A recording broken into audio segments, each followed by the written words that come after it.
કે અમારું સરકારને એક વિનંતી છે કે જે પ્રજાને ખરેખર જે વાયદા થાય એ પૂર્ણ થતા નહીં અને જ્યારે વોટ લેવા આવે ત્યારે દરેક પાર્ટીના માણસો કે ભાઈ અમારે આ પાણીની સુવિધા થઈ જશે, આ રસ્તા થઈ જશે, આ બધું થઈ જશે।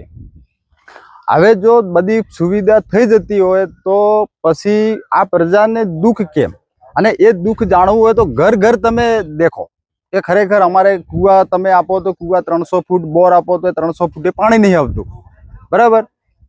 હવે એ બી સુવિધા નહીં, પાણીની સુવિધા જલ સે નલ વાળી જે સુવિધા તમે બનાવી છે એ સુવિધા અત્યારે ખાલી કેવા ખાતર જ છે। ઘર ઘર નળ આપ્યા સરકારે, એ સુવિધા કરી છે એ ના નહીં, પણ એ પાણી ચાલુ નહીં કરતા। ટાંકો બનાવ્યો, કૂવો કાઢ્યો, બધું કર્યું છે, કરોડો રૂપિયાનો ખર્ચો કર્યો હોય પણ આજ સુધી કોઈ ઘર પાણી આપ્યું નથી। તો હવે ચાલુ થશે કે નહીં થશે એ બી હવે અમારે તો કોને કહેવા જવાનું? અત્યારે કેવી તકલીફ પડે? કેટલે દૂરથી લેવા આવવું પડે? 1 કિલોમીટર દૂર જવું પડે અને એ પણ 300 ફૂટ કુવા અંદરથી કોઈકના કુવામાં, માલિકી કુવામાં એ પાણી અમારે માલિકીથી પાણી પીવાનું। કેવી તકલીફ પડે છે? પાણી હાથથી ખેંચીને પીવાનું। શું માંગ કરો છો? એ સુવિધા આવી કે જે જલ સે નલ જે સુવિધા તમે નળ ગોઠવ્યા છે એ નળ ચાલુ કરવાની વિનંતી। શું નામ તમારું? મારું નામ કલ્પેશ। પાણીની સમસ્યા બહુ તકલીફ છે। 2 કિલોમીટર થી દૂર ભરવા આવવું પડે છે। બહુ ખેતીમાં બી ખેડીને કામડા કાઢી નાખ્યા, પાણી આવતું નથી। નળો મૂક્યા છે, પાણી આવતું નહીં। તમારી શું માંગ છે? પાણીની પાછી નળ ચાલુ કરાવો। મોટર તકલીફ છે 5 વર્ષથી। હાજી સાહેબ, અમારે જાલોદ તાલુકાના ગરાડુ ગામમાં કજેલી ફળિયા, ભગત ફળિયા પંચાયતની અંદર અમે જલ સે નલ યોજનાથી સદંતર માટે વંચિત રહી ગયેલા છે। કોઈ પણ પ્રકારની લાઈન અમારા ઘર સુધી ટાંકવામાં આવી નથી।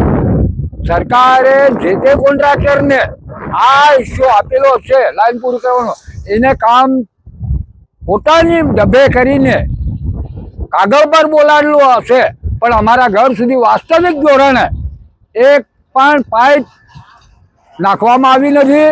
પાણી જે જગ્યાએથી લાઈનો નીકળી છે ત્યાં વેસ્ટેજ અવાજમાં અત્યારે છે। પાણીનો ગેરકાયદેસર બગાડ થઈ રહ્યો છે। જે મેઇન લાઈનો નીકળેલી છે ત્યાં અમારા ઘર સુધી અમારા 250 ઘરને વંચિત રાખેલ છે સાહેબ। તો સરકારને અમારે એક વિનંતી છે, તાત્કાલિક જે તે કોન્ટ્રાક્ટરને તમે આ લાઈન આપેલી એની જાત તપાસ કરી અમારા ઘર સુધી પાણી પહોંચતું કરવા વિનંતી છે। આમાં અમારી ઉગ્ર માંગ છે અમારા આદિવાસી ભાઈઓની। આદિવાસી વિસ્તાર છે, જે કુવા સરકારી ધારાધોરણ મુજબ 60 ફૂટ કરવાના હતા એ પણ કરવામાં આવેલ નથી।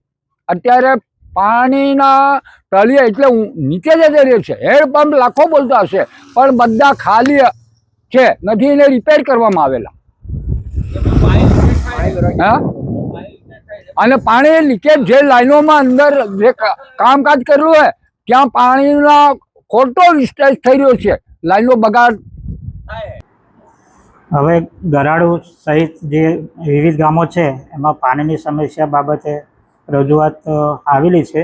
એ બાબતે અત્યારે જે ગામોમાં પાણીની જે સમસ્યા છે ત્યાં ટેન્કરો દ્વારા પાણીની વ્યવસ્થા કરવામાં આવે છે અને જે જગ્યાએ બીજી જગ્યાએ જે રજૂઆતો મળશે એ જગ્યાએ પાણી બાબતે જે કંઈ હશે ઇસ્યુ ત્યાં સરકારશ્રીના જે કંઈ નીતિ નિયમ મુજબ જે કંઈ કરવાનું થશે એ કરવામાં આવશે અને આગામી સમયમાં પણ પાણીને લગતા જે કંઈ પ્રશ્નો હશે એ બાબતે સરકારશ્રીના નીતિ નિયમ મુજબ કામગીરી કરી અને પાણીની સમસ્યાનું નિરાકરણ કરવામાં આવશે।